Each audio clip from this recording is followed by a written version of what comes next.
NEET வினாத்தாள் கசிவு விவகாரத்திற்கு பொறுப்பேற்று மத்திய கல்வித்துறை அமைச்சர் தர்மேந்திர பிரதான் பதவி விலக வலியுறுத்தி கரப்பான்பூச்சி ஜனதா கட்சி போராட்டத்தில் ஈடுபட்டனர்.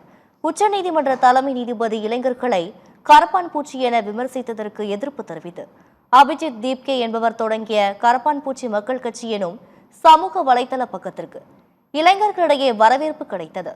இதனைத் தொடர்ந்து மாபெரும் இயக்கமாக உருவாக்கிய கரப்பான்பூச்சி ஜனதா கட்சி நீட் வினாத்தாள் கசிவு உள்ளிட்ட பல்வேறு விவகாரங்களுக்கு எதிராக கண்டனங்களை பதிவு செய்து வருகிறது.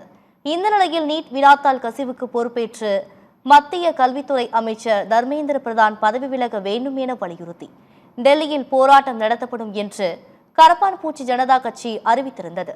இந்த போராட்டத்தில் கலந்து கொள்ள அபிஜித் தீப்கே அமெரிக்காவில் இருந்து டெல்லி வந்தடைந்தார்.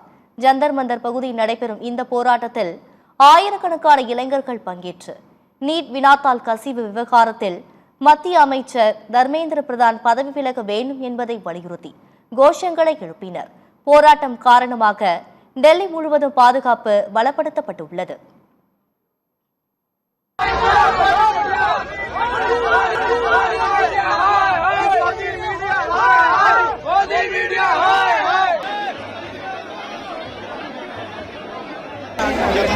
बरेच वेळा